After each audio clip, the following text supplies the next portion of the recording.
¿Alguna vez te has preguntado si la fe puede ser una fuerza para el cambio social? Si la religión, además de ser una búsqueda espiritual, puede ser una herramienta para luchar contra la pobreza y la injusticia. Hoy vamos a hablar de un movimiento que no solo se hizo estas preguntas, sino que intentó darles una respuesta contundente: la teología de la liberación. Este movimiento, nacido en el corazón de América Latina en los años 50 y 60, cambió para siempre la forma en que millones de personas entendían su fe y su lugar en el mundo. No fue solo una idea abstracta de académicos, sino un movimiento vivo que respiraba en las comunidades de base, en las aldeas y en los barrios marginales de todo el continente. Para entender su origen, tenemos que viajar a una América Latina marcada por profundas desigualdades. Hablamos de una época de dictaduras militares, de una brecha enorme entre una élite muy rica y una mayoría sumida en la pobreza, y de una fuerte influencia de potencias extranjeras. En este contexto, muchos sacerdotes, monjas y laicos católicos empezaron a sentir que la Iglesia no podía permanecer indiferente. Sentían que el mensaje de Jesús no era solo para el más allá, sino que tenía algo muy poderoso que decir sobre la vida aquí y ahora. Fue en la Conferencia Episcopal de Medellín, en 1968, donde estas ideas tomaron forma de manera oficial. Los obispos latinoamericanos declararon una opción preferencial por los pobres. Esto fue revolucionario. Significaba que la Iglesia debía mirar el mundo desde la perspectiva de los más vulnerables, de los marginados, de aquellos a quienes la sociedad había dejado atrás. Ya no se trataba solo de caridad, de dar limosna al pobre, sino de preguntarse: ¿por qué hay pobres? ¿Qué estructuras sociales y económicas crean y perpetúan la pobreza? Aquí es donde entra en juego la figura clave de Gustavo Gutiérrez, un sacerdote peruano considerado el padre de la teología de la liberación. Con su libro Teología de la Liberación and Perspectivas, publicado en 1971, sentó las bases del movimiento. Gutiérrez y otros teólogos, como Leonardo Boff, de Brasil, o John Sobrino,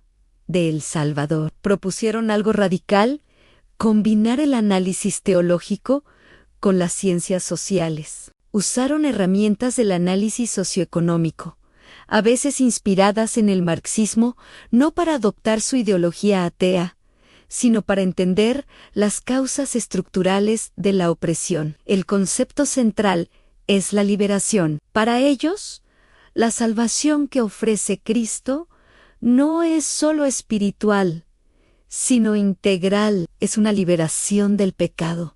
Sí, pero el pecado no es solo un acto individual. También existe el pecado estructural en sistemas económicos, políticos y sociales que generan injusticia, explotan a las personas y les niegan su dignidad. Por lo tanto, luchar contra la pobreza, la opresión y la injusticia no era solo una acción política, sino una exigencia fundamental del Evangelio. Era, en sus propias palabras, hacer presente el reino de Dios en la tierra. El movimiento no se quedó en los libros. Su verdadero corazón estaba en las comunidades eclesiales de base. Eran pequeños grupos de vecinos, a menudo en zonas rurales o barrios pobres, que se reunían para leer la Biblia, reflexionar sobre su realidad a la luz de la fe y organizarse para actuar. Leían pasajes como el Éxodo, donde Dios libera a su pueblo de la esclavitud en Egipto, y veían un paralelo directo con su propia lucha por la liberación. Se preguntaban: ¿qué nos dice hoy la historia de Moisés. ¿Cómo podemos nosotros salir de nuestra esclavitud económica y social? Estas comunidades se convirtieron en escuelas de ciudadanía y de fe. La gente aprendía a leer, organizaba cooperativas, construía centros de salud, exigía sus derechos a la tierra y al agua. La fe se volvió una fuerza que empoderaba a los que no tenían voz. De repente, el campesino, el obrero, la mujer marginada, descubrían que su experiencia de vida era teológicamente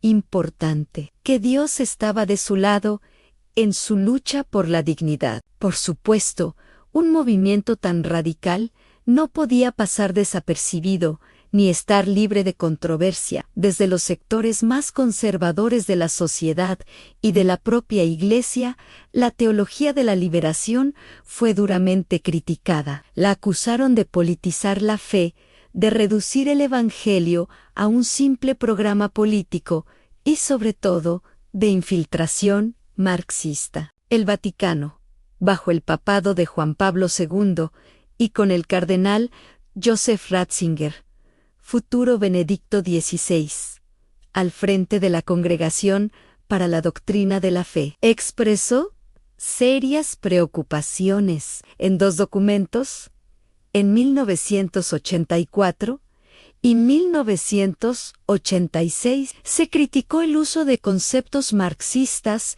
como la lucha de clases, argumentando que era incompatible con la doctrina cristiana. El Vaticano no condenó la preocupación por los pobres.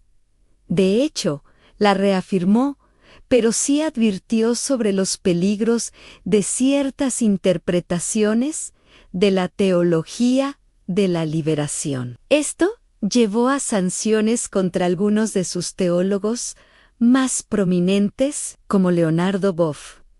Además, el movimiento sufrió una represión brutal por parte de los regímenes militares de la época. Sacerdotes, religiosos y laicos, comprometidos con esta causa, fueron perseguidos, torturados y asesinados. El caso más emblemático es el de Monseñor Óscar Romero en El Salvador, un arzobispo que se convirtió en la voz de los sin voz y fue asesinado mientras celebraba misa en 1980. Él, junto a miles de mártires anónimos, pagó con su vida su compromiso con el Evangelio y con los pobres. Con el fin de las dictaduras en América Latina y la caída del bloque soviético, el contexto cambió. La teología de la liberación perdió parte del impulso que tuvo en los años 70 y 80.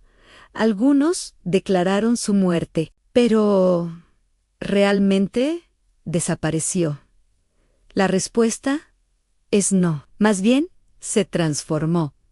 Hoy, su legado sigue vivo de muchas maneras. La opción preferencial por los pobres es un concepto aceptado y promovido por la doctrina social de la Iglesia en todo el mundo. El Papa Francisco, el primer Papa latinoamericano, aunque no es un teólogo de la liberación en el sentido estricto, refleja muchas de sus preocupaciones. Su constante crítica a la economía que mata su llamado a una iglesia pobre para los pobres, y su encíclica Laudato Si, que conecta la crisis ambiental con la crisis social, resuenan profundamente con los temas centrales de este movimiento. De hecho, el propio Papa Francisco ha rehabilitado a figuras como Óscar Romero, declarándolo santo, y ha mantenido un diálogo cercano con Gustavo Gutiérrez. Además, las preguntas que planteó la teología de la liberación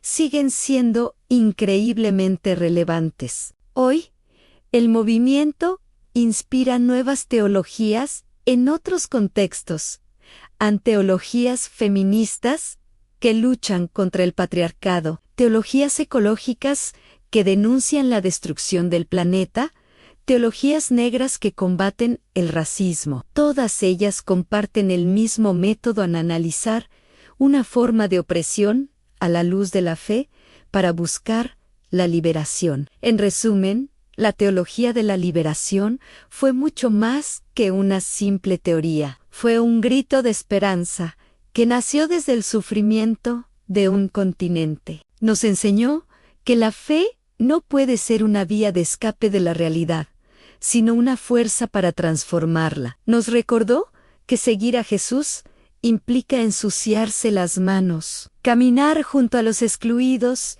y trabajar sin descanso por un mundo donde la justicia, la dignidad y la fraternidad no sean solo palabras, sino una realidad para todos. Su historia es un poderoso testimonio de que, cuando la fe se encuentra con la sed de justicia, puede mover montañas. Gracias por acompañarnos en este viaje. Si te ha parecido interesante, no olvides darle a me gusta, compartirlo y suscribirte para no perderte nuestros próximos videos. Nos vemos en el próximo.